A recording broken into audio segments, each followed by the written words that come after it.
দুনিয়াতে চলতে গেলে দুঃখ কষ্ট হয় না? যারা ঈমান নিয়ে চলে ওদের দুঃখ কষ্ট বেশি হয়। তা আল্লাহ বলছেন টেনশন করো না, কষ্ট পেও না, তোমার রব তোমাকে ছেড়ে দেননি। ওয়ালা সাউফা ইউতিকা রাব্বুকা ফাতারদা, তোমার রব তোমাকে শীঘ্রই দান করবেন আর তুমি সন্তুষ্ট হয়ে যাবে। আলাম ইয়াজিদকা ইয়াতীমান ফাআওয়া, আল্লাহ বলছেন আল্লাহ কি তোমাকে এতিম রূপে পাননি, এরপর আল্লাহ কি তোমাকে প্রতিপালন করে বড় করেননি? ওয়াজাদাকা দাল্লান ফাহাদা, আল্লাহ কি তোমাকে পথভ্রষ্ট পান নাই, তোমাকে আল্লাহ পাক হেদায়েত দেন নাই? তো আল্লাহ যে এগুলো করেছেন সে আল্লাহ তোমাকে পরকালে ইনশাআল্লাহ ভালো রাখবেন। ফাআম্মাল ইয়াতীমা ফালা তাকহার, তো তুমি এতিমদের প্রতি কঠোর হয়ো না। ওয়াম্মাস সাইলা ফালা তানহার, কেউ চাইলে তার হাতকে খালি ফিরিও না, ধমক দিও না। ওয়াম্মা বিনিআমাতি রাব্বিকা ফাহাদ্দিস, তোমার রবের এই সমস্ত নিয়ামতগুলো তুমি মানুষের কাছে বর্ণনা করতে থাকো। এর পরের সূরার দিকে খেয়াল দেখবেন, সূরা আলাম নাশরাহ লাকা সাদরাক, মনে হয় দুটো একটা আরেকটার সাথে পেয়ার। আলাম নাশরাহ লাকা সাদরাক, আমি কি তোমার হৃদয়কে প্রশস্ত করে দেই নাই? ওয়াদা'না আনকা উযরাক, তোমার বোঝাগুলো হালকা করিনি? কাকে বলছেন এগুলো আল্লাহ পাক? রাসূলুল্লাহ সাল্লাল্লাহু আলাইহি ওয়াসাল্লাম। যে মানুষটা জান্নাতে যাবে নিশ্চিত, এবং যিনি জান্নাতের দরজা না খুললে জান্নাতের দরজা কারো জন্য খোলা হবে না। যে মানুষটা হচ্ছে ভদ্র, স্মার্ট, বিচক্ষণ, কোনো মানুষ পৃথিবীতে নাই। সকল ধর্মের মানুষ মানে এটা। কিছু আছে শয়তান, মানুষ টুপি শয়তান, এরা মানে না, বাট দেখবেন ম্যাক্সিমাম মানুষই মানে, হোক বা খ্রিস্টান বা হিন্দুইজম বা মুসলিমরা তো মানেই, সবাই মানে। এই মুহাম্মদ সাল্লাল্লাহু আলাইহি ওয়াসাল্লামের মতো স্মার্ট, বিচক্ষণ, ভদ্র, সুচরিত্রের মানুষ পৃথিবীতে কোনোদিন আসেও নি, আসবেও না। তো সেই নবীর জীবনটা আপনি পড়ে দেখবেন, আর রাহিকুল মাখতুম বইটা, যে চড়াই আর উতরাই, খালি দুঃখ, কষ্ট, যন্ত্রণা, লাঞ্ছনা, কন্টিনিউয়াসলি। আমাদের নবী সাল্লাল্লাহু আলাইহি ওয়াসাল্লাম তো 1 মাস শান্তিতে ঘুমানো নাই নবী হওয়ার পরে। যখন তিনি মারা যান, ফাতিমা রাদিয়াল্লাহু আনহার কথা মনে আছে না? কানে কানে কি জানি বললেন। তখন আমাদের নবী একটা কথা বলেছিলেন, আমি এই বয়সে সে কথাটা বুঝি, মাদ্রাসা লাইফে, ইউনিভার্সিটি লাইফে বুঝিনি। নবীজি বলেছিলেন তার মেয়েকে, ফাতিমা রাদিয়াল্লাহু আনহা তার কষ্ট দেখে কান্নাকাটি শুরু করলেন। আমাদের নবীজি তাকে কাছে ডেকে বললেন কানে কানে যে কি জানি একটা বললেন, তারপর ফাতিমা রাদিয়াল্লাহু আনহা চুপ করে গেলেন। তো পরে জিজ্ঞাসা করা হলো কি বলেছিলেন, তিনি বললেন আল আব্বাজান বলেছেন আজকের পর তোমার আব্বার কোনো কষ্ট থাকবে না, আর তুমি আমার পরিবারের মধ্যে সবার আগে আমার সাথে সাক্ষাৎ করবে। এই যে আজকের পর আমার আব্বার আর কোনো কষ্ট থাকবে না, এর মানে বোঝেন, মানে সারাটা নববী জীবন কত যে কষ্ট নবী সাল্লাল্লাহু আলাইহি ওয়াসাল্লামকে সহ্য করতে হয়েছে। আজকে জান্নাতে যাওয়ার দিন, আজকে আর তোমার আব্বার কোনো কষ্ট থাকবে না। এই মানুষটার যদি এই অবস্থা হয় তাহলে আমরা কি? আল্লাহ পাক সেই মানুষটাকে এই সূরা দুটো শোনাচ্ছেন, আমি কি তোমাকে এতিম পাই নাই, তোমাকে পথভ্রষ্ট পাই নাই, হেদায়েত দেই নাই, ভরণ পোষণ করিনি, আমি আল্লাহ তোমাকে ছেড়ে দেই নাই, শীঘ্রই তোমাকে দান করব, হ্যাঁ, তোমার বোঝাকে আমি হালকা করিনি। ফাইন্না মাআল উসরি ইউসরা, ইন্না মাআল ইউসরি ইউসরা, কষ্টের সাথেই স্বস্তি আছে, নিশ্চয়ই কষ্টের সাথেই স্বস্তি আছে। ফাইদা ফারাগতা ফানসাব ওয়া ইলা রাব্বিকা ফারগাব, যখন তুমি অবসর পাবে তখন তোমার রবের দিকে একনিষ্ঠ হও। এটাই বলতে চাচ্ছি আমি আপনাদেরকে, যে আমাদের উচিত শুধু আল্লাহর দিকে একনিষ্ঠ হওয়া, দুনিয়াকে ভালো না বাসা, কিচ্ছু না দুনিয়াটা। আমার চেয়ে ভালো আপনারা এটা জানেন না, কিচ্ছু না দুনিয়াটা, মানে মুহূর্তে ডিজাস্টার হয়ে যেতে পারে। আর যাদেরকে নিয়ে এই দুনিয়া, আমাদের মা বাবা, ভাই বোন, আত্মীয় স্বজন, স্ত্রী সন্তান, এরা সবাই যে যার হক চাচ্ছে, তাদের হক দিয়ে দেন, আপনি খুব ভালো, দিতে পারবেন না আপনি ভালো না। সারাটা জীবন করতে থাকেন, দেখবেন একদিন দিতে পারেন নাই, সে আপনাকে চিনবে না। নবী সাল্লাল্লাহু আলাইহি ওয়াসাল্লাম বলেননি কথাগুলো? জাহান্নামে যাওয়ার কারণ এগুলো উল্লেখ করেন নাই? কিসের আত্মীয় আর কিসের আপনজন আর কিসের অফিসের বস আর কিসের কি, সবাই সবার স্বার্থ নিয়ে পড়ে আছে। শুধু একজন সত্তা আপনার কাছে স্বার্থ চায় না, সে কে? আল্লাহ পাক। এটা যদি বুঝতে পারেন তাহলে দেখবেন মনটা আল্লাহর দিকে নরম হয়ে যাবে। আর মুসলিমদের এখন এই মানসিক আত্মশুদ্ধিটা বেশি দরকার। আমরা কেন যেন অস্থির জাতি হয়ে গেছি, এমন একটা মানসিকভাবে শান্তি নেই আমাদের মধ্যে। খেয়াল করে দেখবেন সারা দিন দুশ্চিন্তা, দুর্ভাবনা, পেরেশানি।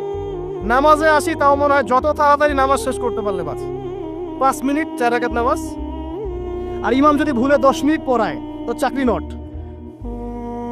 খতিব খুতবা দিবে 30 মিনিট ঘড়ি ধরে বলে দিবে, ভুলে যদি 10 মিনিট বেশি দিয়ে ফেলছে।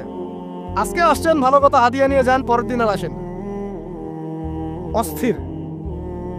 অস্থিরতার কারণ দুনিয়ামুখিতা, আল্লাহ থেকে দূরে থাকা। অস্থিরতার কারণ কোরআন থেকে দূরে থাকা। অস্থিরতার কারণ নিয়মিত সুন্নাহর উপর আমল না করা, ডেইলি জিকির আজগারগুলো না করা, ডেইলি কোরআন তেলাওয়াত না করা, হাদিস অনুবাদ সহ না পড়া, দিনের জ্ঞান চর্চা না করা, দিনী হালাকাগুলোর মধ্যে না বসা। অস্থিরতার অনেক কারণ, টাকা পয়সার পিছনে ছোটা, বাড়ি গাড়ি স্ট্যাটাসের পিছনে ছোটা, এবং এই লোভ, এই লালসা আপনাকে স্থির থাকতে দিবে না। অস্থিরতার কারণ এই যে আমরা বলি মেটেরিয়ালিজম, আমরা বলি বস্তুবাদিতা, এগুলো অস্থিরতার কারণ। এগুলো কখনো আপনাকে স্বস্তি দিবে না। আপনি যত দৌড়াবেন দুনিয়ার পেছনে, দুনিয়া আপনার থেকে তত পালাতে থাকবে। আর আল্লাহ পাক বলেছেন, হে আদম সন্তান, আমার ইবাদতের জন্য সময় বের করো, আমি তোমাকে 2টা জিনিস দিব। 1 নাম্বার, তোমার হাতকে আমি স্বচ্ছলতা দিয়ে ভরে দিব, আর 2 নাম্বার, তোমার সমস্ত অভাব আমি দূর করে দেব। যে ব্যক্তি আল্লাহর জন্য সময় দেয়, আল্লাহর জন্য বাঁচে, আল্লাহর জন্য মরে, সব কাজ আল্লাহর সন্তুষ্টির জন্য করে, দেখবেন ও মনের মধ্যে শান্তি আছে। হয়তোবা তার 5 তলা 10 তলা বাড়ি নাই, BMW নাই, সুজুকি জিক্সার নাই, তারপরে দেখবেন সে অনেক শান্তিতে আছে, কারণ তার মনের মধ্যে একটা প্রশান্তি কাজ করে। আর যে ব্যক্তির মধ্যে দেখবেন আল্লাহর কনসিয়াসনেস নাই, ইবাদত নাই, কোরআন সুন্নাহ এগুলো কিচ্ছু নাই, দুনিয়ার সব আছে, দেখবেন ব্যাংক ব্যালেন্স, টাকা পয়সা, মনে শান্তি নাই। এই মনের শান্তিটাকে উসমান রাদিয়াল্লাহু আনহু বলতেন যে আল গিনা, মানে ধনাঢ্য, ধনী বলি না আমরা, এটাই হচ্ছে ধন। আর আমি বারবার একটা কথা বলি যে এই দুনিয়াতে আল্লাহ ছাড়া আমাদের আপন বলে কেউ নাই। আপনি যাকে আপন মনে করেন না কেন, আমাদের সম্পর্ক আছে বাবার সাথে, মায়ের সাথে, স্ত্রী সন্তানদের সবার সাথে, আমাদের হক আছে, অধিকার আছে, সব ঠিক আছে। বিশ্বাস করেন আল্লাহ ছাড়া আপন বলে আপনার কেউ নাই। এই যে গার্লফ্রেন্ডকে আপন মনে হয়, এরা আপন না। স্ত্রী সন্তানদেরকে খুব আপন মনে হয়, আপনার মৃত্যুর পর 40 দিন সময় লাগবে না সব ভুলে যেতে।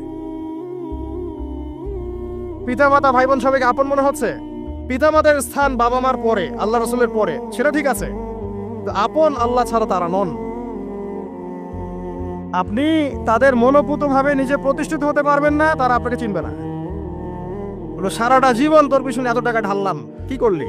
কিছু করতে পারলি না। আবার এখন যারা পিতা মাতা হয়েছেন, সন্তান থেকে আপন মনে হচ্ছে, দেখবেন এই সন্তানকে আপনি আপনার মনোপুতভাবে সম্পত্তি দিতে পারবেন না, ভরণ পোষণ দিতে পারবেন না, এই সন্তান বড় হয়ে আপনাকে বৃদ্ধাশ্রমে পাঠিয়ে দিতে পারে, নাউজুবিল্লাহ। অথবা আপনার সাথে এই সন্তানই খারাপ ব্যবহার করবে, আপন মনে হচ্ছে। আল্লাহ ছাড়া কেউ আপন না, আল্লাহ ছাড়া আপন কেউ না। আর আল্লাহ ছাড়া সত্যিকার অর্থে আপনাকে আমাকে ভালো কেউ বাসে না, শুধু আল্লাহ আপনাকে ভালোবাসেন। এটা আপনারা হারে হারে উপলব্ধি করবেন যত দিন যাবে ইনশাআল্লাহ। তাই শুধু সেই আল্লাহর জন্যই নিজেকে খালেস করে দেন, আর যার যার হক তাকে তাকে দিয়ে দেন। দুনিয়াতে শান্তিতে থাকার ফিলোসফি বলছি, philosophy of happiness in this হায়াতুদ দুনিয়া, সেটা হচ্ছে যার যার হক তাকে তাকে দিয়ে দেন, নিজের হক আল্লাহর কাছে চেয়ে নেন। আর দুনিয়াকে আপন মনে করবেন না, আল্লাহ ছাড়া কাউকে আপন মনে করবেন না, আপনি সুখে থাকবেন ইনশাআল্লাহ। দুনিয়ার দাসত্ব করবেন, আল্লাহ ছাড়া অন্য মানুষদেরকে আপন মনে করে নেবেন, দেখবেন আপনি পদে পদে কষ্ট পাবেন। কারো কাছে আশা করেন না, কষ্ট পাবেন না। আমি এই প্রসঙ্গে কথাগুলো বললাম যে দুনিয়াকে আপন মনে করতে নাই, আর আল্লাহকে আপন মনে করতে হয়। আল্লাহকে আপন মনে করলে তখন আমার উপর কিছু দায়িত্ব চলে আসে। কি দায়িত্ব? আল্লাহ আমাকে সৃষ্টি করেছেন, রিজিক দিয়েছেন, লালন পালন করছেন, বাঁচিয়ে রেখেছেন, তার হাতে আমার মৃত্যু, তার হাতে সবকিছু। তো এখন আল্লাহ পাকের জন্য নিজের জীবনটাকে খালেস করে নেওয়া, যেভাবে আল্লাহ পাক চলতে বলেছেন সেভাবে চলা, যেগুলোকে আল্লাহ পাক নিষেধ করেছেন বর্জন করা। আর রাসূলুল্লাহ সাল্লাল্লাহু আলাইহি ওয়াসাল্লামের সুন্নাহ আল্লাহ পাক রেখে দিয়েছেন আমাদের সামনে। এই সুন্নাহগুলো যদি আমরা অনুসরণ করতে পারি, ইনশাআল্লাহ এই দুনিয়াতে কিছু পাই বা না পাই, ইনশাআল্লাহ পরকালে আপনি আল্লাহর ক্ষমা পাবেন ইনশাআল্লাহ তাআলা। কোরআনের সূরাগুলার অর্থ সব খুতবায় বলা যায় না, সময় সংকুলন হয় না। এত চমৎকার ওয়াদ-দুহা সূরা আছে না, শপথ দ্বিপ্রহরের, ওয়াল-লাইলি ইযা সাজা, শপথ রাতের যখন সেটা আচ্ছাদিত হয়। মা ওয়াদ্দাআকা রাব্বুকা ওয়া মা ক্বালা, আল্লাহ কত মায়া দিয়ে তার নবীকে বলছেন যে তোমার আল্লাহ তোমাকে ছেড়েও দেন নাই, তোমার আল্লাহ তোমাকে ছেড়ে দেন নাই। ওয়ালা সাওফা ইউতিকা রাব্বুকা ফাতারদা, শীঘ্রই তোমার রব তোমাকে দান করবেন এবং তুমি সন্তুষ্ট হয়ে যাও। ওমর রাদিয়াল্লাহু আনহু বলছেন, আমরা এভাবেই একদিন মসজিদে বসেছিলাম, হাত্তা তালা আলাইনা রাজুলুন, এমনকি আমাদের ভিতর দিয়ে একজন ব্যক্তি প্রবেশ করলো, একজন ব্যক্তি প্রবেশ করলো। আমি যে হাদিসটা বলছি এটা হচ্ছে হাদিসে জিবরিল, এবং মুফাসসিরিন মুহাদ্দিস উভয়ই তারা বলে থাকেন এই হাদিসটা হচ্ছে উম্মাহাতুল হাদিস, হাদিসের মা বা জননী। ইসলামের সবকিছু এখানে পাবেন ইনশাআল্লাহু আযজা ওয়া জাল্লা। হাত্তা তালা আলাইনা রাজুলুন, এমনকি একজন ব্যক্তি প্রবেশ করলেন, শাদীদুল বায়াদি সিয়াব, তার কাপড়টা ছিল অত্যন্ত চকচকা ধবধবে সাদা, ওয়া শাদীদুস সাওয়াদিশ শার, এবং তার চুলগুলো ছিল প্রচন্ড কালো, কুচকুচে কালো, অনেকটা আমাদের এই ভাইয়ের মতো। তো এখান থেকে বুঝতে পারলাম যে টিপটাপ পরিপাটি থাকা, উত্তম পোশাক পরা, সুন্দর স্মার্ট থাকা ইসলামের সুন্নাহ। আর আমরা খেয়াল করলে দেখবেন সবচাইতে খারাপ কাপড়টা পরে মসজিদে আসে, আর সেই ব্যক্তি মসজিদে আসলেন সবচেয়ে সুন্দর কাপড়টা পরে, তার সামর্থ্য অনুযায়ী সবচেয়ে সেরাটা, কারণ আমরা এখানে আল্লাহর সাথে দেখা করতে এসেছি। আর স্মার্ট থাকার জন্য রাসূলুল্লাহ সাল্লাল্লাহু আলাইহি ওয়াসাল্লামের যে স্মার্ট কোনো সুন্নাহ নাই। তিনি ছিলেন এই পৃথিবীর সবচেয়ে বিচক্ষণ, প্রজ্ঞাবান, handsome, smart people, smart human being people না, তাই না? তার চেহারার চেয়ে সুন্দর চেহারা কারো আছে? তার চেহারার চেয়ে সুন্দর চেহারা, তার চোখের চেয়ে সুন্দর চোখ, তার চেয়ে সুন্দর করে কথা বলা, তার চেয়ে সুন্দর শারীরিক গঠন, তার চেয়ে সুন্দর গায়ের গন্ধ, তার চেয়ে সুন্দর করে হাঁটা, মানুষের সাথে মেশা, ইবাদত করা, আমল করা, আল্লাহর জন্য সেজদা করা, কান্নাকাটি করা, যত কাজ নবী সাল্লাল্লাহু আলাইহি ওয়াসাল্লাম করতেন তার চেয়ে সুন্দর করে কেউ করতে পারবে? তো আজকের যুব সমাজ নবী সাল্লাল্লাহু আলাইহি ওয়াসাল্লামের আদর্শ বাদ দিয়ে অন্যান্য পশ্চিমা আদর্শ গ্রহণ করেছে, অথচ তারা বুঝতে পারে নাই সবচাইতে স্মার্ট পিপল হচ্ছেন, হিউম্যান বিং হচ্ছেন on the face of the earth রাসূলুল্লাহ সাল্লাল্লাহু আলাইহি ওয়াসাল্লাম। তো আমরা সবাই তার সুন্নাহ ফলো করতে পারি না? এই ব্যক্তি যখন মসজিদে আসলেন তার গায়ে ধবধবা সাদা পোশাক ছিল, আর সাদা পোশাক পরা নবী সাল্লাল্লাহু আলাইহি ওয়াসাল্লামের সুন্নাহ, তিনি এটা পছন্দ করতেন। চুল ছিল কালো, লা ইউরা আলাইহি আসারুস সাফার, তাকে দেখে মনে হচ্ছিল না যে সে সফর করে এসেছে, মানে কোনো ক্লান্তি নাই তার মধ্যে। আমরা মসজিদে আসলে ক্লান্ত হয়ে যাই, সমস্ত কাজকর্ম শেষ করে ক্লান্ত হয়ে মসজিদে আসি, আর তাদের সুন্নাহ ছিল তারা মসজিদে আসলে প্রাণ ফিরে পেতেন, আর আমরা মসজিদে আসলে ঘুমাই। এই যে আমি খুতবা দিচ্ছি, দেখবেন অনেকে ঘুমাবে। একটা আমল বলে দেই, যদি জুমার দিনে মসজিদে এসে ঘুম ঘুম লাগে তাহলে জায়গা চেঞ্জ করবেন, আপনি সরে যাবেন আরেক জায়গায়, আরেক ভাইকে ওই জায়গা দিবেন, দেখবেন ঘুম চলে যাবে ইনশাআল্লাহ। আর একটা দোয়া পড়বেন, আউযু বিকালিমাতিল্লাহি তাম্মাতি মিন শাররি মা খালাক, এই দোয়াটা পড়বেন, আউযু বিকালিমাতিল্লাহি তাম্মাতি মিন শাররি মা খালাক। লা ইউরা আলাইহি আসারুস সাফার, তাকে দেখে মনে হচ্ছিল না সে সফর করে এসেছে। ওয়ালা ইয়ারিফুহু মিন্না আহাদ, এবং তাকে আমাদের এই মদিনার কেউই চিনে না, আননোন একটা ফেস, অপরিচিত মানুষ, মনে হচ্ছে আকাশ থেকে টুক করে পড়েছে। এই কথাগুলো কে বলছেন? ওমর রাদিয়াল্লাহু তাআলা। ওমর রাদিয়াল্লাহু আনহু খুবই বিচক্ষণ সাহাবী এবং খুবই দূরদর্শিতা সম্পন্ন, সূক্ষ্মদর্শী। এবার সেই ব্যক্তি হাত্তা জালাসা মা'আন নবী সাল্লাল্লাহু আলাইহি ওয়াসাল্লাম, এমনকি সে এসে নবী সাল্লাল্লাহু আলাইহি ওয়াসাল্লামের সাথে বসে পড়লো। কিভাবে বসলো? ফাআসনাদা রুকবাতাইহি ইলা রুকবাতাইহি, তার এই যে দুই হাঁটু তাশাহুদের সময় আমরা যেমন করে বসি এইভাবে হাঁটুর সাথে হাঁটু লাগিয়ে বসলেন। ওয়াদা কাফাইহি আলা ফাখিজাইহি, এবং তার দুই হাত এটা নবী সাল্লাল্লাহু আলাইহি ওয়াসাল্লামের রান উরু এর উপরে রাখলেন। চিন্তা করেন, দৃশ্যটা চিন্তা করেন। তো এই ব্যক্তি কিছু জানতে এসেছে,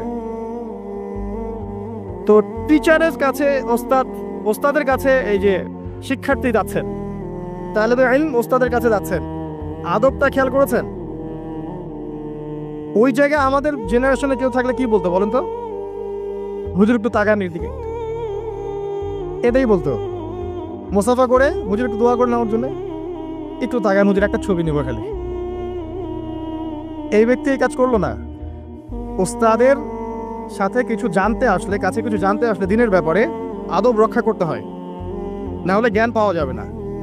আর জ্ঞান পেলেও দেখবেন সেটার উপর আমল করার সৌভাগ্য হচ্ছে না, জ্ঞান ভুলে যাবে না। খুব সেন্সিটিভ বিষয়গুলা। আবু হানিফা রাহিমাহুল্লাহ যখন তার এই যে মজলিস বসাতেন, তখন বাছাই করে করে বসাতেন যে কাকে জ্ঞান বিতরণ করলে আমার কল্যাণ আছে। একটা হাদিস আছে, ফয়জুল কালাম বইয়ের মধ্যে পাবেন, যে আব্দুল্লাহ ইবনে মাসউদ রাদিয়াল্লাহু আনহু তিনি বর্ণনা করেছেন যে যদি আলেম উলামায়ে কেরাম যদি সঠিক পাত্রে জ্ঞান বিতরণ করতেন, তাহলে উলামায়ে কেরাম হতেন পৃথিবীর বুকে সবচেয়ে সম্মানিত এবং তারা নেতৃত্ব দিতেন। কিন্তু তারা ভুল পাত্রে জ্ঞান বিতরণ করেছে, দুনিয়াদারদের কাছে জ্ঞান বিতরণ করেছে। এই জন্য আল্লাহ পাক এই জমিনবাসীর কাছে তাদের মর্যাদা কমিয়ে দিয়েছে। তো সঠিক পাত্রে জ্ঞান বিতরণ, ওস্তাদের সাথে ছাত্রের যে আদব এটা রক্ষা করতে হবে, না হলে জ্ঞান অর্জন করা যায় না এবং জ্ঞান কাজেও আসবে না। এবার এই ব্যক্তি জিজ্ঞাসা করছেন, ফাকাল ইয়া মুহাম্মদ, হে মুহাম্মদ সাল্লাল্লাহু আলাইহি ওয়াসাল্লাম, আখবিরনি আনিল ইসলাম, আমাকে ইসলাম সম্পর্কে বলুন। নবী সাল্লাল্লাহু আলাইহি ওয়াসাল্লাম বলছেন, আল ইসলাম, ইসলাম হচ্ছে আন তাশহাদা আল লা ইলাহা ইল্লাল্লাহ, তুমি সাক্ষ্য দিবে যে আল্লাহ ছাড়া কোনো ইলাহ নেই, ওয়া আন্না মুহাম্মাদান রাসূলুল্লাহ, মুহাম্মদ সাল্লাল্লাহু আলাইহি ওয়াসাল্লাম আল্লাহর রাসূল। কোন বর্ণনায় এসেছে আল্লাহর বান্দা এবং রাসূল। তারপরে ওয়া আন তুকিমাস সালাহ, এবং তুমি সালাত কায়েম করবে, ওয়া আন তুতিয়াজ যাকাত, এবং যাকাত প্রদান করবে, ওয়া তাসুমা রমাদান, রমাদান মাসে সাওম পালন করবে, ওয়া তাহুজ্জাল বাইত ইন ইসতাতা'তা ইলাইহি সাবিলা, যদি সামর্থ্য হয় তাহলে আল্লাহর পথে হজ করবে। এই পাঁচটা হচ্ছে ইসলামের পিলার।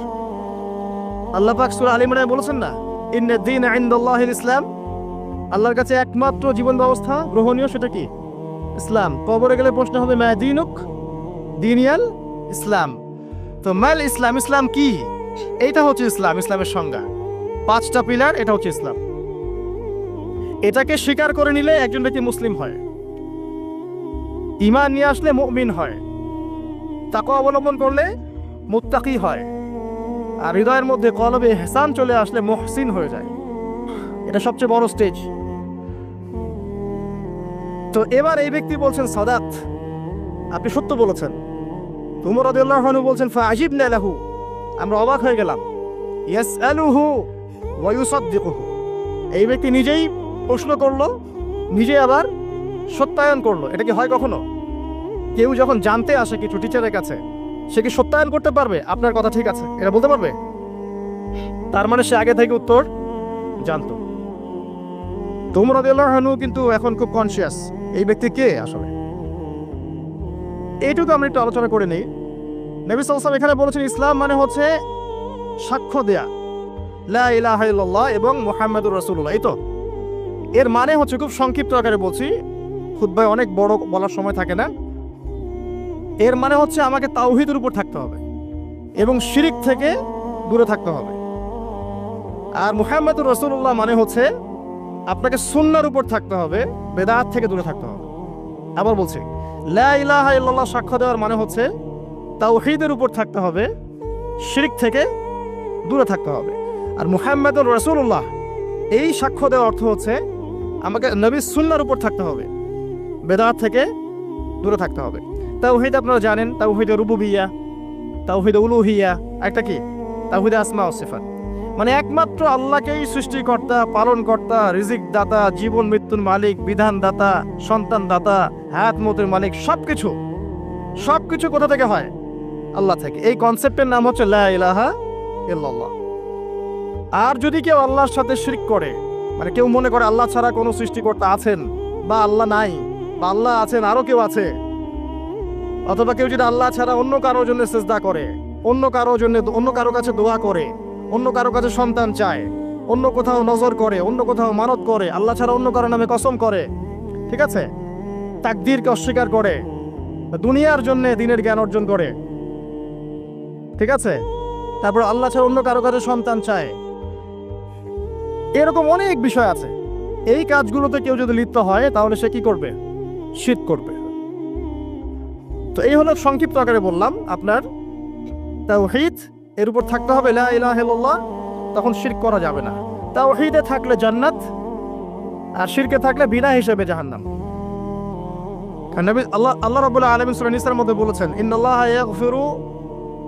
ইন্নাল্লাহা লা ইয়াগফিরু আন ইউশরাকা বিহি, আল্লাহ পাক শিরক করার গুনাহ মাফ করেন না, ওয়া ইয়াগফিরু মা দুনা যালিকা লিমান ইয়াশা, এছাড়া অন্য যে কোনো গুনাহ আল্লাহ পাক যাকে ইচ্ছা মাফ করে দিবেন।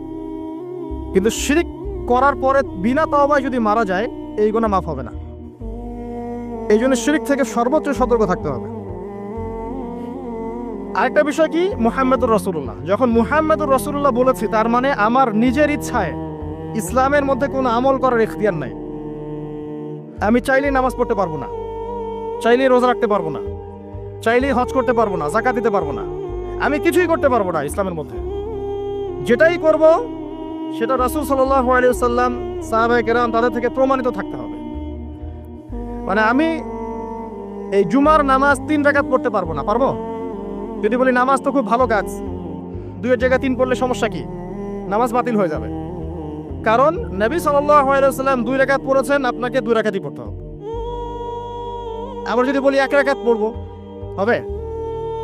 মুহাম্মদুর রাসূলুল্লাহ মানে প্রতিটা আমল নবী সাল্লাল্লাহু আলাইহি ওয়াসাল্লাম যেভাবে করেছেন সেইভাবে করা। তার কথার সাথে তার কাজের সাথে যদি কারো কথা কাজ মিলে যায়, সেটা গ্রহণ করতে কোনো সমস্যা নাই।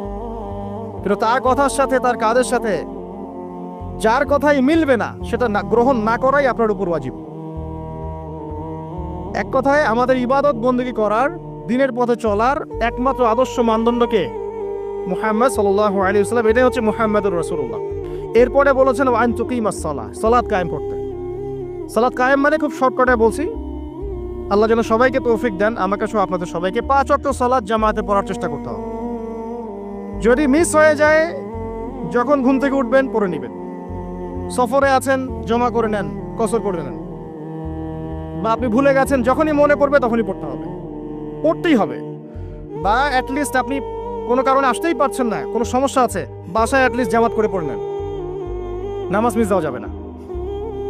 আমাদের দেশে মুসলিমদেরকে নিয়ে বড় বড় কথা বলার সময় নাই এটা এখন, কারণ আমাদের দেশে মুসলিমদের মধ্যে 90% নামাজ পড়ে না।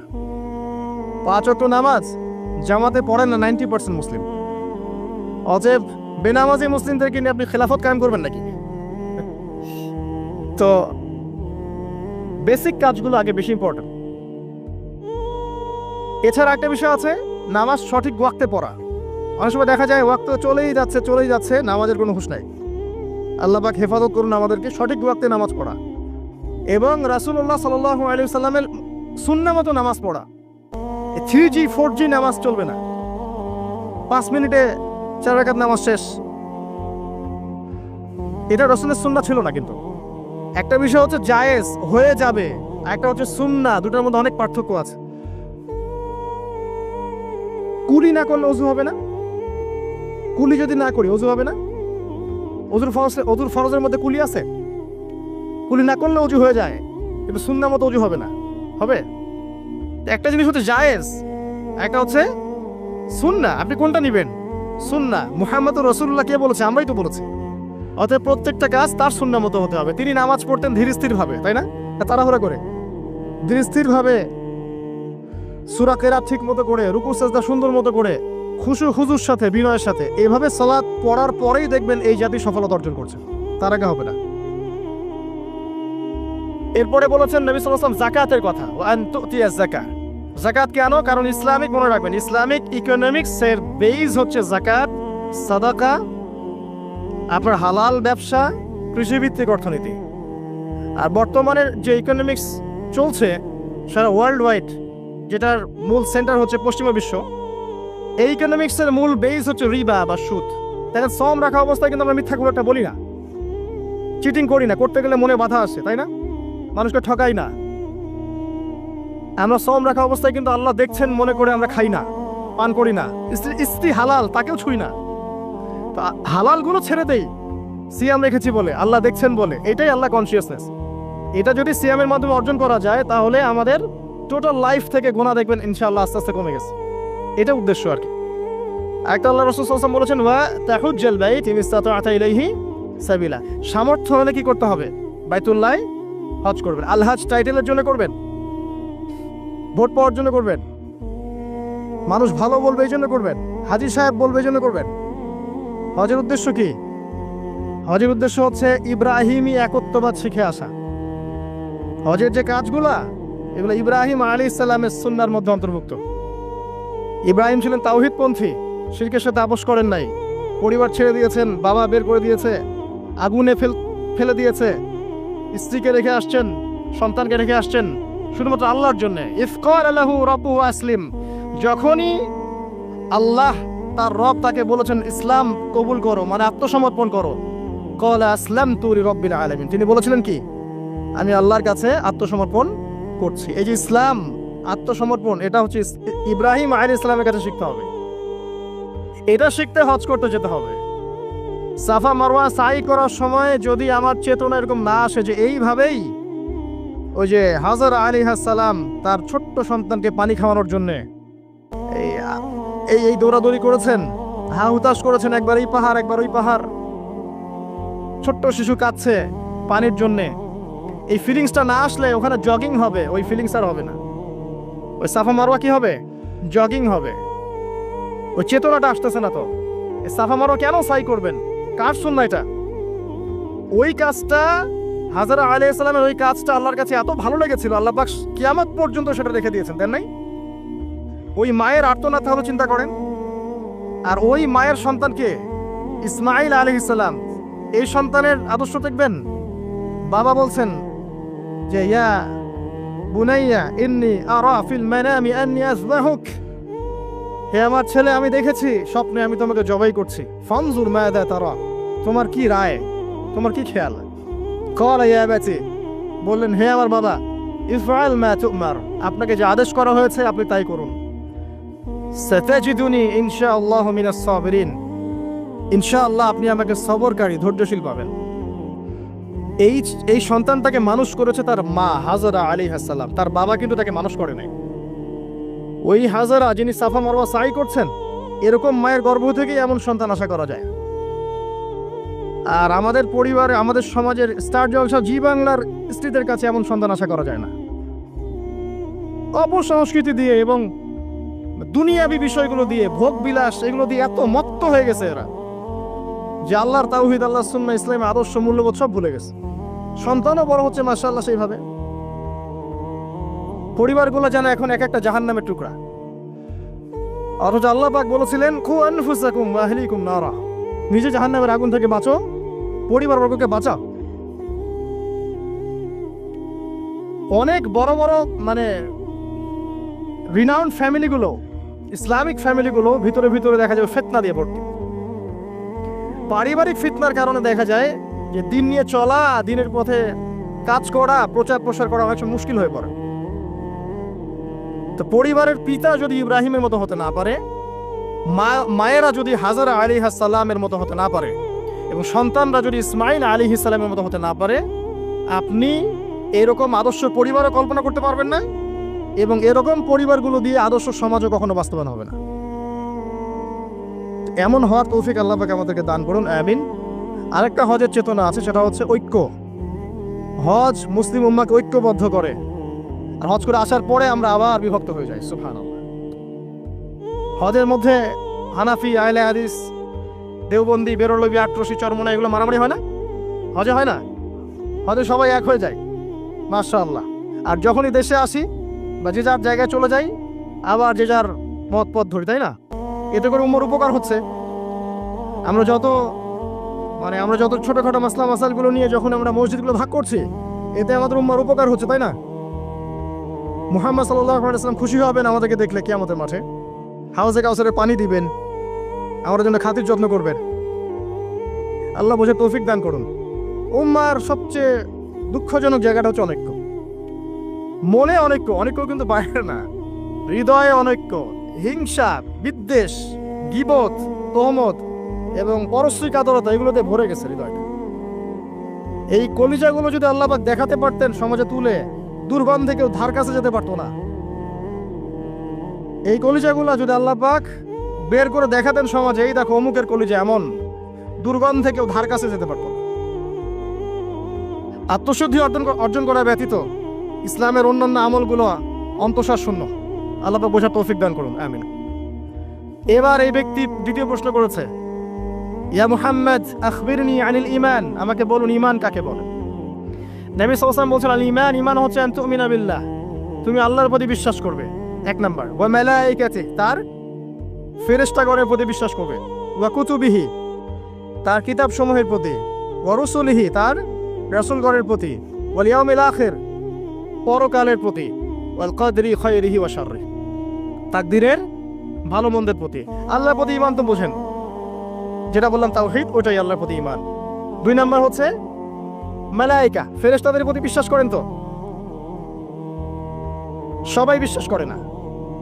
এখনকার জেনারেশনে মানুষ এলিয়েনে বিশ্বাস করে, ফেরেশতায় বিশ্বাস করে না। বাসা থেকে যখন বের হয়েছেন, বিসমিল্লাহি তাওয়াক্কালতু আলাল্লাহ লা হাওলা ওয়ালা কুওয়াতা ইল্লা বিল্লাহ, সাথে সাথে ফেরেশতা আপনার সাথে চলে আসছে। রাত্রেবেলা যখন ঘুমানোর সময় পড়েছেন আল্লাহু লা ইলাহা ইল্লা হুয়াল হাইয়ুল কাইয়ুম, এখান থেকে শেষ পর্যন্ত আয়াতুল কুরসি, একজন ফেরেশতা আল্লাহর পক্ষ থেকে আপনাকে পাহারা দিয়েছে। আপনার ডানে বামে দুজন ফেরেশতা আছেন, কিরামান কাতিবিন ইয়ালামুনা মা তাফআলুন। কবরে ফেরেশতা আসবে, মৃত্যুর সময় ফেরেশতা আসবে। আল্লাহ রাসূল সাল্লাল্লাহু আলাইহি ওয়াসাল্লাম যখন মেরাজে গিয়েছেন, বাইতুল মামুরে ফেরেশতা দেখেছেন, তার কাছে জিবরাইল আলাইহিস সালাম আসতেন, ওহী নিয়ে এসেছেন। ফেরেশতা তার কাছে, এই ফেরেশতার 600-র মতো পাখা ছিল। আল্লাহ পাকের এমন ফেরেশতা আছেন যার একটা ফুৎকারে এই মহাবিশ্ব ধ্বংস হয়ে যাবে অচিরেই। আন তুমিনা বিল্লাহি ওয়া মালাইকাতিহি, তার ফেরেশতা মণ্ডলীর প্রতি বিশ্বাস স্থাপন করবে। এই মসজিদের 4-5 ফেরেশতা ঘিরে রাখছেন, এই ঈমান রাখতে হবে। আপনি দেখতে পারবেন না, সবকিছু বাহ্যিক দৃষ্টিতে দেখা যায় না। এটা সায়েন্স বিশ্বাস করুক আর না করুক, ফেরেশতার অস্তিত্ব অবশ্যই আছে। বিশ্বাস না করলে ঈমান থাকবে না। আরেকটা বিষয় হচ্ছে ওয়া কুতুবিহি, আসমানি সমস্ত কিতাবে বিশ্বাস করা। আমরাই একমাত্র জাতি, ভালো করে মনে রাখবেন, আমরা মুসলিমরাই একমাত্র জাতি যারা তাওরাত, জাবুর, ইনজিল সহ যত আসমানি কিতাব আছে সবগুলোর প্রতি ঈমান রাখি। এরা কি কোরআনে বিশ্বাস করে? নাসারারা কি কোরআনে বিশ্বাস করে? আমরা ওদের তাওরাতেও বিশ্বাস করি, জাবুরেও বিশ্বাস করি। তো কারা অসাম্প্রদায়িক? এই যে একটা ট্যাগ লাগিয়ে দেওয়া হচ্ছে এখন, তাহলে কারা অসাম্প্রদায়িক? ওয়া রুসুলিহি, প্রত্যেকটা রাসূলকে আমরা বিশ্বাস করি। আল্লাহর পক্ষ থেকে যত রাসূল এসেছেন সবাইকে কি করি? আমরা বিশ্বাস করি। লা নুফাররিকু বাইনা আহাদিন মিনহুম, তাদের কারো মাঝে আমরা কোনো পার্থক্য করি না। আমরা মুসা আলাইহিস সালামকে মানি না? ঈসা আলাইহিস সালামকে মানি না? এবং ফলো করি মুহাম্মদ সাল্লাল্লাহু আলাইহি ওয়াসাল্লামকে, কারণ তিনি আমাদের সর্বশেষ নবী এবং সবচেয়ে নিউ এডিশনটাই তো মানুষ নিবে, তাই না? তিনি সবচেয়ে নিউ এডিশন এবং ফাইনাল টেস্টিমেন্ট, এই জন্য আমরা তাকে ফলো করি। আমরা অনেক স্মার্ট। কি মুহাম্মদ সাল্লাল্লাহু আলাইহি ওয়াসাল্লামকে মানে? খ্রিস্টানরা কি মুহাম্মদ সাল্লাল্লাহু আলাইহি ওয়াসাল্লামকে মানে? তাহলে কারা সাম্প্রদায়িক, কারা অসাম্প্রদায়িক? আমরা সবাইকে মানি, প্রত্যেক আসমানি কিতাবে বিশ্বাস করি, প্রত্যেক নবী রাসূলকে বিশ্বাস করি। এবং ইসলাম সবচেয়ে উদার নৈতিক ধর্ম। এর চেয়ে উদার নৈতিক মানবতা প্রেমী কোনো ধর্ম নাই পৃথিবীতে। এবং এটা একমাত্র রিলিজন যেখানে প্রত্যেকটা বিষয়ের সমাধান আছে। আপনি মানেন আর নাই মানেন, কেউ বাধ্য করেনি। মানলে আপনি আল্লাহর আনুগত্য করবেন এবং জান্নাতে যাবেন ইনশাআল্লাহ। যদি না মানেন, আপনার বিচার পরকালে আল্লাহ পাক করবেন। কেউ কারো উপরে জবরদস্তি করতে যাবে না, তাই না? লা ইকরাহা ফিদ্দিন, দিনের মধ্যে কোনো বাড়াবাড়ি নাই। ফাযাক্কির ইন্নামা আনতা মুযাক্কির, তুমি উপদেশ দাও, তুমি শুধুমাত্র কি উপদেশদাতা, লাস্তা আলাইহিম বিমুসাইতির, তুমি কারো উপরে দারোগা নও, জাস্ট মেসেজ পৌঁছে দেয়া, মানলে মানবে, না মানলে না, সিম্পল। এর জন্য কি বোমাবাজি করতে হবে? রাষ্ট্রের মধ্যে অরাজকতা সৃষ্টি করতে হবে? হিন্দু মুসলিম মারামারি করতে হবে? কিচ্ছু করতে হবে না। এগুলো ইসলামের সাথে সাংঘর্ষিক, এগুলো করতে যাবেন না। বরং এইসব কাজের কারণে ইসলাম ক্ষতিগ্রস্ত হয়, মুসলিমরা ক্ষতিগ্রস্ত হয়। মুসলিমদের সবচেয়ে বেশি দরকার এখন পড়াশোনা করা, পড়াশোনা করা, জ্ঞান অর্জন করা। জ্ঞান অর্জন করতে থাকেন, ইনশাআল্লাহ আল্লাহ আপনার হৃদয়ের চোখ খুলে দেবেন ইনশাআল্লাহ। আল্লাহ পাক সবাইকে পরিপূর্ণ জ্ঞান অর্জন করা তৌফিক ইনায়াত করুন, আমিন। আরেকটা বলেছিলেন ওয়াল ইয়াউমিল আখির, পরকালে বিশ্বাস করা, তাই তো? পরকাল মানে এই মৃত্যু থেকে শুরু হবে পরকাল, তারপরে কবরের প্রশ্ন উত্তর। যে ব্যক্তি পৃথিবীতে আল্লাহর সাথে শিরিক করেছে সে কখনো মান রব্বুক প্রশ্নের উত্তর দিতে পারবে না। যদি শিরিক থেকে তওবা না করে মারা যায়, সে কখনো মান রব্বুকা প্রশ্নের উত্তর দিতে পারবে না, পসিবল না। যে ব্যক্তি পৃথিবীতে তাওহীদের উপর থাকবে ইনশাআল্লাহ সে ব্যক্তি মান রব্বুক প্রশ্নের উত্তর দিতে পারবে। পৃথিবীতে যে ব্যক্তি ইসলামকে ঠাট্টা বিদ্রুপে ছলে গ্রহণ করেছে, এর আনুগত্য করেনি, একে রিজেক্ট করেছে, সে মা দীনুকা প্রশ্নের উত্তর দিতে পারবে না। পৃথিবীতে যে ব্যক্তি রাসূল সাল্লাল্লাহু আলাইহি ওয়াসাল্লামের আদর্শ মতো চলেনি, মান নাবিয়ুকা বা মান হাযার রাজুল বুইসা ফিকুম, এই প্রশ্নের উত্তর দিতে পারবে না। আর বিশ্বাস করেন যারা এই তিনটা প্রশ্নের উত্তর দিতে পারবে, অর্থাৎ তাওহীদপন্থী, সুন্নাহপন্থী এবং দ্বীনকে পরিপূর্ণরূপে গ্রহণকারীরা, তাদেরকে আরো একটা প্রশ্ন করা হবে। ফেরেশতারা অবাক হয়ে বলবেন যে কিভাবে তুমি এগুলো জানলা, কিভাবে তুমি এগুলো জানলা? সে ব্যক্তি তখন বুক ফুরিয়ে বলবে যে আমি করাতু কিতাবাল্লাহ, আমি আল্লাহর কিতাব পড়েছি, ফাআলিমতু, এরপরে জেনেছি। তো আল্লাহর কিতাব পড়া হয় তো মাশাআল্লাহ নিয়মিত, আল্লাহর কিতাব নিয়মিত পড়া হয় তো মাশাআল্লাহ। পড়বেন প্রিয় ভাইয়েরা, ডেইলি আধা ঘন্টা হলেও, আমি বলি 10টা মিনিট হলেও কোরআন পড়বেন। আধা ঘন্টা পড়লে আরো ভালো, 1 ঘন্টা পড়লে সবচেয়ে ভালো হয়। সবচেয়ে ভালো হয় ডেইলি 1 পারা করে পড়তে পারলে। আমার পরিবার বর্গ এই কাজটা করে মাশাআল্লাহ, ডেইলি 1 পারা পড়তে চেষ্টা করে, আমি পারি না। কারণ শুধুমাত্র তোতা পাখির মতো পড়ে গেলে আমার মন ভরে না, যতক্ষণ পর্যন্ত না আয়াতগুলোকে নিয়ে আমি ভাবছি, গবেষণা করছি, অর্থটা বুঝতে হবে। তো ডেইলি 1 পারা পড়ার অভ্যাস করলে হবে কি, মাসে 30 পারা, প্রতি মাসে 1 খতম। দেখবেন আপনার জীবনে বরকত আসতেছে, আপনার হায়াতে বরকত হচ্ছে, রিজিকে বরকত হচ্ছে, মনে একটা শান্তি থাকবে। আর কোরআন যে যত বেশি তেলাওয়াত করে, মানসিক চাপ নেওয়ার ক্ষমতা তার তত বেশি থাকে। এটা আপনি প্রমাণিত, পরীক্ষা করে দেখেছি আমি। 3 দিন 7 দিন কোরআন থেকে দূরে থাকলে মানসিক চাপ নিতে পারি না, কিন্তু কোরআনের অ্যাটাচমেন্টে থাকলে, সংস্পর্শে থাকলে দেখবেন আপনি মানসিক চাপ নিতে পারতেছেন, কারণ এটা আল্লাহর পক্ষ থেকে নাজিল করা অভ্রান্ত সত্যের উৎস। এই হলো পরকাল, প্রশ্নের উত্তর। তারপরে পুনরুত্থান, যেখানে 50,000 বছর দাঁড়িয়ে থাকতে হবে। মানুষ অতিষ্ঠ হয়ে যাবে যে বিচার কেন শুরু হচ্ছে না।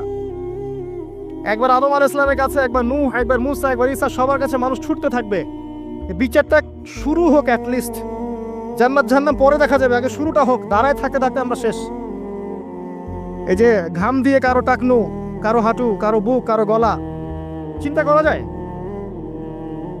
দেখবেন খেয়াল করে, নামাজ যদি 10-এর জায়গায় 15 মিনিট হয়, অস্থির মুসল্লি থাকতে পারে না। আর এই যুগের মানুষটা বেশি অস্থির, বিকজ অফ এই টেকনোলজিক্যাল রেভলিউশন। এগুলো আমাদেরকে খুব ফাস্ট সবকিছু পাওয়ার একটা তাড়না সৃষ্টি করে। সব দ্রুত পেতে হবে, দ্রুত পেতে হবে, এই জন্য স্থির না, তারা অস্থির। তো ওই অস্থির মানুষকে আল্লাহ পাক কিয়ামতের মাঠে দাঁড় করে রাখবেন 50,000 বছর। সূরা মাআরিজ পড়ে দেখেন। এরপরে আমাদের নবী সাল্লাল্লাহু আলাইহি ওয়াসাল্লামের কাছে আসবেন যখন মানুষেরা, তিনি তখন একমাত্র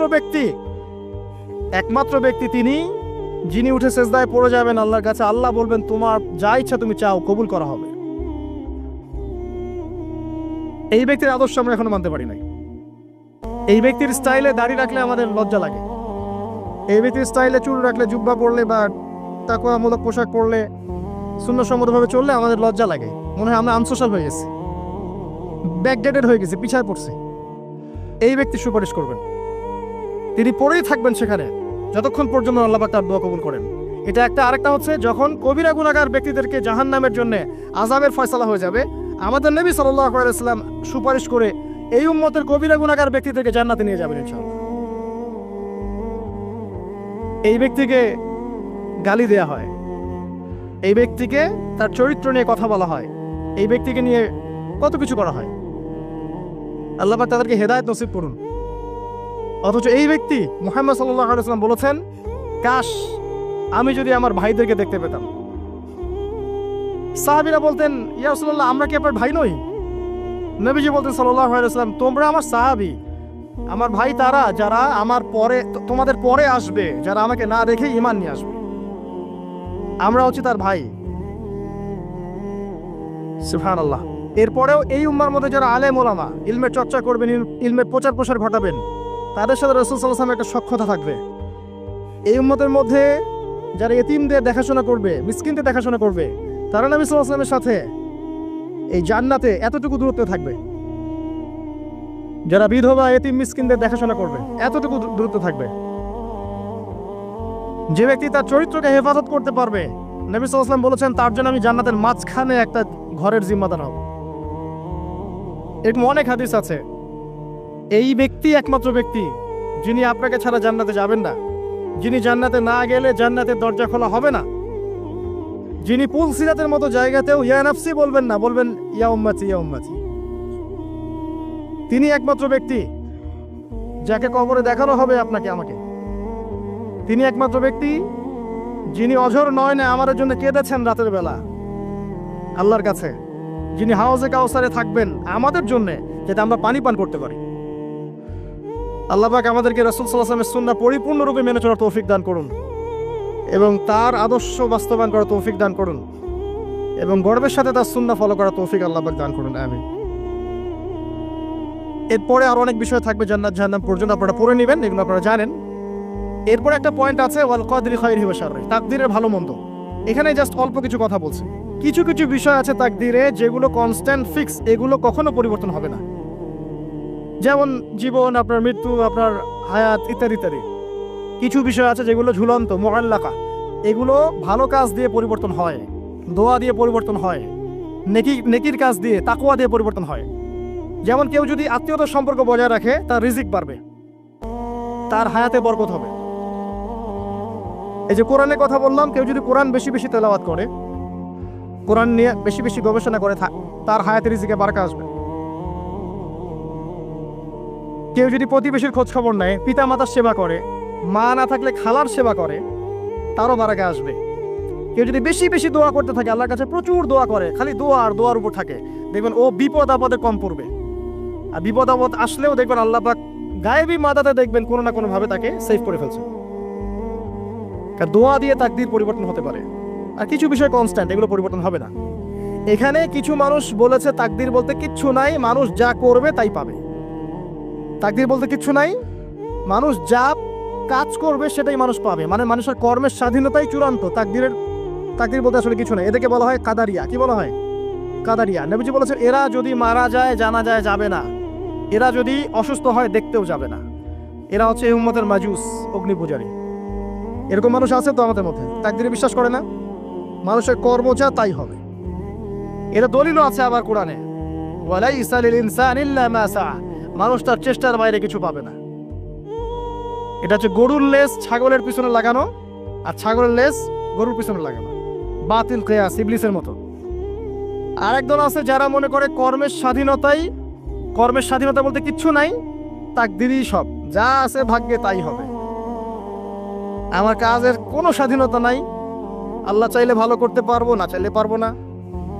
চুরি করছি কেন? আল্লাহ তাকদীরে লিখছিলেন তাই চুরি করছি। জেনা করলাম কেন? ঘুষ খাইলাম কেন? দুর্নীতি কেন করে? আল্লাহ লিখছেন তাকদীরে তাই, আমার তো কিছু করার নাই।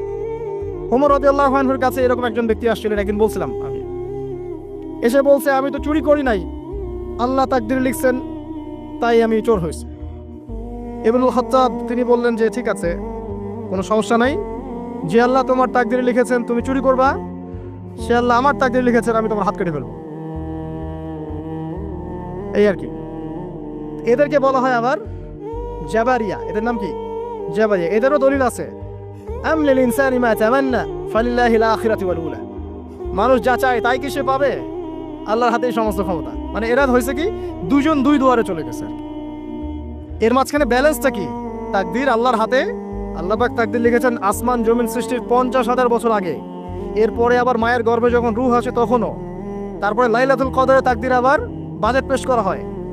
কিছু বিষয়ে কনস্ট্যান্ট আর কিছু বিষয় আছে মুআল্লাকা, কাজের মাধ্যমে আপনি পরিবর্তন করতে পারবেন। আর নবী সাল্লাল্লাহু আলাইহি ওয়াসাল্লাম বলেছেন সাহাবীদেরকে যে মানুষকে যে ফলাফলের জন্য সৃষ্টি করা হয়েছে পৃথিবীতে তার কাজ সেরকমই হবে।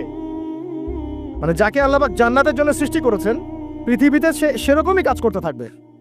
যাকে আল্লাহ পাক জাহান্নামের জন্য সৃষ্টি করেছেন বা যার তাকদীরে লেখা আছে সে জাহান্নামে যাবে, পৃথিবীতে তার কাজও তেমনই হবে। সূরা লাইলের মধ্যে দলিল আছে।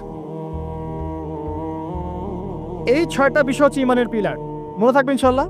আল্লাহর প্রতি বিশ্বাস, মালায়েকা, কুতুবিহি ওয়া রুসুলিহি ওয়াল ইয়াউমিল আখির ওয়াল কদরি খায়রি ওয়া শাররি। এই 6টা পিলারকে মনে বিশ্বাস করা, মুখে স্বীকার করা আর কাজে বাস্তবায়ন করার নাম হচ্ছে ঈমান। মনে থাকবে ইনশাআল্লাহ।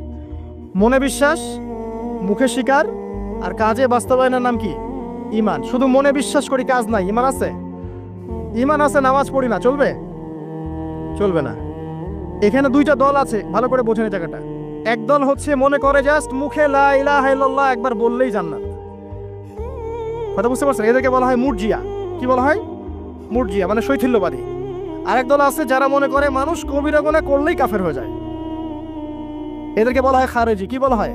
খারেজি। পৃথিবীতে যত দেশে দেশে এই যে জঙ্গিবাদ ছড়িয়ে পড়েছে এর মূল আকীদা হচ্ছে এই যে খারেজি আকীদা, যারা মনে করে যে কেউ যদি কবিরা গুনাহ করে কাফের হয়ে যাবে, অতএব তাকে মারা জায়েজ আছে। এই জন্য তাকে মারা, তার রক্তকে হালাল মনে করা, তার সম্পদ লুটে নেওয়া, এগুলো ওরা জায়েজ মনে করে, নেকির কাজ মনে করে। এটা খারেজি আকীদা। আর মাঝখানের আকীদা হচ্ছে আহলে সুন্নাহ ওয়াল জামায়াতের আকীদা। সেটা হচ্ছে মনে বিশ্বাস, মুখে স্বীকৃতি, ঠিক আছে, এটা বেস। আর কাজ হচ্ছে ফুরুর বা শাখা। কাজ করতে গিয়ে কারো ভুল ত্রুটি ভালো মন্দ হতে পারে। যদি কেউ কবিরা গুনাহ করে ফেলে তার জন্য তওবার দরজা খোলা আছে, সে কাফের হয়ে যাবে না, হায়েস্ট সে বরং ফাসেক বা জালেম হতে পারে। এই অবস্থায় মারা গেলে আল্লাহ তার বিচার করবে। এই হচ্ছে আহলে সুন্নাহ ওয়াল জামায়াতের আকীদা। এরপরে ওই ব্যক্তি বলেন আপনি সত্য বলেছেন। আবার প্রশ্ন করলেন মাল আখবিরনি আনিল ইহসান, ইহসান কাকে বলে? নবীজি উত্তর দিলেন আল ইহসান আন তা'বুদাল্লাহা কাআন্নাকা তারাহ। তিনি বললেন ইহসান হচ্ছে তুমি এমন ভাবে আল্লাহর ইবাদত করবে যেন তুমি আল্লাহকে দেখতে পারছো। ওয়া ইল্লাম তাকুন তারা ফাইন্নাহু ইয়ারাক। তুমি যদি আল্লাহকে দেখতে না পারো, বিশ্বাস রাখবে আল্লাহ তোমাকে দেখছেন। এই যে এই কনসিয়াসনেস, আল্লাহ কনসিয়াসনেস নিয়ে ইবাদত করার নাম হচ্ছে ইহসান।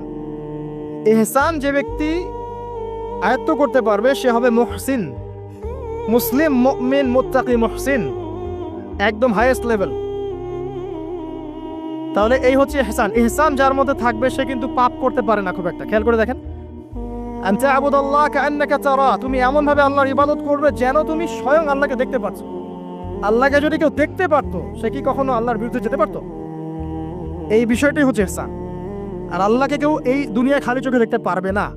এই জন্য আল্লাহ রাসূল বলেছেন যে ওয়াইল্লাম তাকুন তারা, তুমি যদি তাকে দেখতে না পারো ফাইন্নাহু ইয়ারাক, তিনি তোমাকে অবশ্যই দেখছেন। আল্লাহকে হাজির নাজির জেনে ইবাদত করতে হবে। আল্লাহ পাক তৌফিক দান করুন, আমিন। প্রত্যেকটা কাজ, নামাজ, রোজা, হজ, যাকাত, জিকির, আজকার, তাসবিহ, তাহলিল, সবকিছু, ব্যবসা বাণিজ্য, চাকরি বাকরি যা আছে সব আল্লাহকে হাজির নাজির জেনে করলে মানুষ হারাম থেকে বেঁচে থাকতে পারবে ইনশাআল্লাহ আযজা ওয়া জাল। চতুর্থ প্রশ্ন করেছেন এই ব্যক্তি, আখবিরনি আনিস সাআহ, আমাকে কিয়ামত সম্পর্কে বলুন। নবীজি বলছেন মাল মাসউলু আনহা বিআ'লামা মিনাস সাইল। এই ব্যাপারে প্রশ্নকারী আর উত্তরদাতা এর বেশি কেউ কিছু জানে না। যাকে জিজ্ঞেস করা হচ্ছে আর যে জিজ্ঞাসা করছে তাদের জ্ঞান সমান।